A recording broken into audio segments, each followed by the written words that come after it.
Hello and happy Thursday, everybody. I hope you have had a good week thus far. We've almost made it through another full week.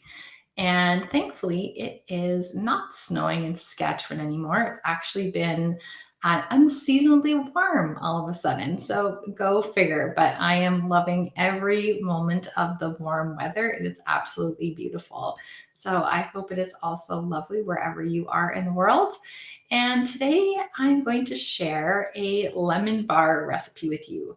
I kind of started thinking about lemons during the spring and summer just because it's kind of like a lighter flavor. It's more citrusy, kind of lends itself to more spring and summer type dishes and desserts. And so I came across a recipe that I will send you the link for underneath this post today for a really simple recipe from I believe it's called Lichen Paleo Lovin' AIP. And she's got some great recipes on there. So I'll be sharing this one with you guys today.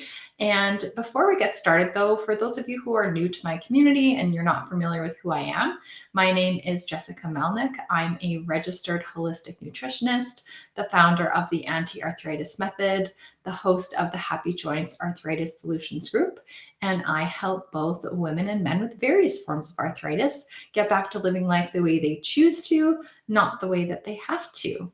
So, like I said, today I'm going to share an amazing recipe with you for a lemon square. And I think this would make a really nice summer dessert. And it's made from wonderfully healthy ingredients. So you can have this guilt free. I wouldn't even feel bad if you chose to eat this for breakfast once in a while. I know I do that myself, sometimes with joint friendly desserts as well. So, not a ton of sweeteners or anything like that in here, and lots of healthy ingredients.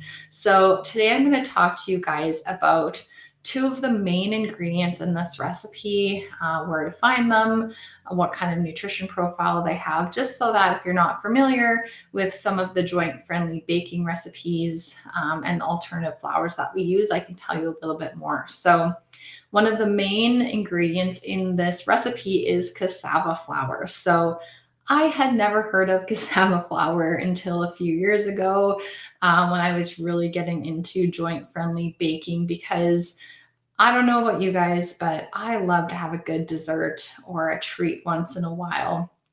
And I needed to have options that weren't going to inflame my joints or make me feel really tired and sluggish.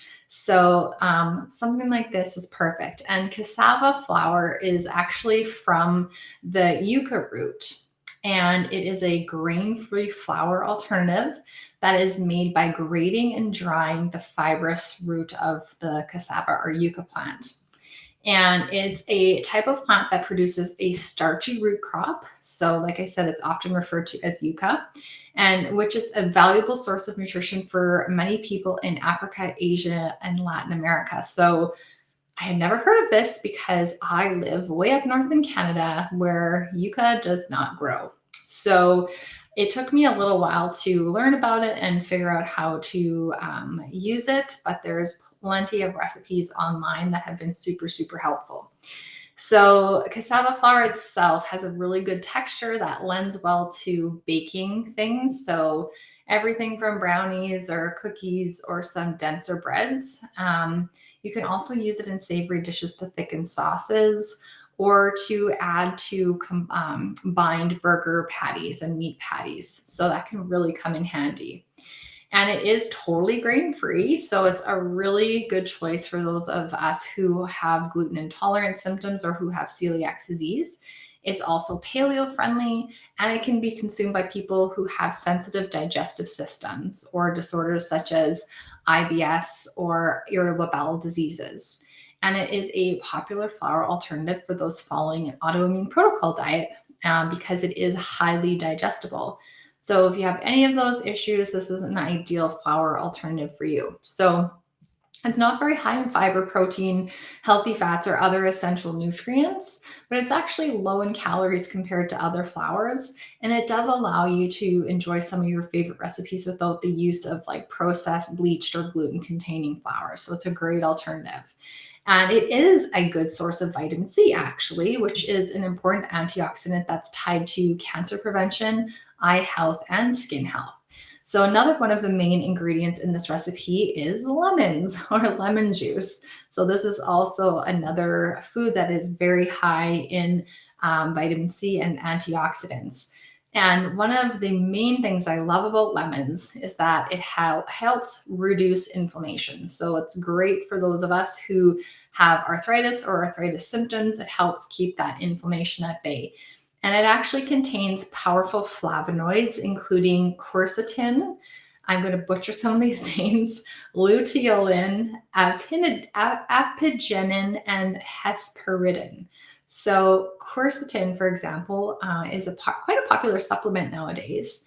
And it actually is a very powerful flavonoid that helps reduce inflammation, which also helps reduce pain. So, for those of you who have joint pain out there, consider adding some lemon to your water in the morning. I know I like to do that a lot first thing in the morning.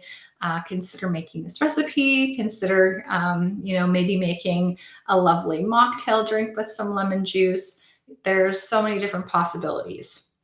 So let's look into lemons and lemon juice a little bit more and what it can do for you. So, as I said, lemons are a really good source of vitamin C, which is a really important nutrient that's been linked to increased immune health. They also contain large amounts of antioxidants that can help fight inflammation, again, less pain, and improve our immunity. So, if you have an autoimmune form of arthritis or another autoimmune condition, lemons can be a great addition to your diet. And let's look at antioxidants a little bit more. They've been shown to protect your immune cells by neutralizing harmful free radicals and keeping your body free of infections caused by bacteria or viruses. So, again, really important addition to your diet. If you are suffering with an autoimmune condition, because those of us who have these, if you are on any medications that, are biologics, or many of the different medications used to treat rheumatoid arthritis or other autoimmune forms of arthritis, we know that that actually suppresses our immune system. So we need as many antioxidants and immune helpers as we can get. And another beautiful thing about lemons is that there's a lot of studies that show that there's components in lemons that may be effective in killing off cancer cells and in actually inhibiting their growth, which is amazing because, again, autoimmune conditions can put us at risk for other issues within our organs, and some of the medications that we can take for these conditions can actually increase our cancer risk. So we want to do everything that we can to prevent that. Another great thing about lemons is it can help prevent kidney stones. So this is because lemons contain citric acid, and citric acid has been proven to increase urine volume and aid in kidney stone prevention. So again, another wonderful side effect of consuming lemons and lemon juice. And lastly, lemons can help increase iron absorption. So iron absorption is really common in people like vegans and vegetarians because they are consuming foods that contain iron that is not as absorbable as iron that is from animal sources.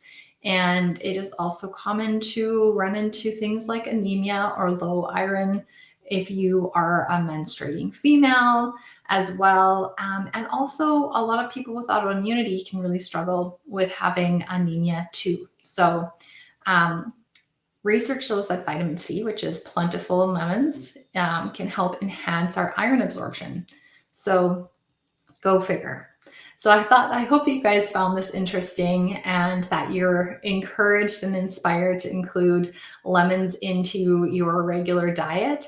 And again, I'm going to post this link for this delicious lemon bar recipe below this post in the Facebook group here on my business page, and so that you can check it out yourself. So I hope you guys enjoyed that, and I hope you try out the recipe. Let me know if you do and how it turned out.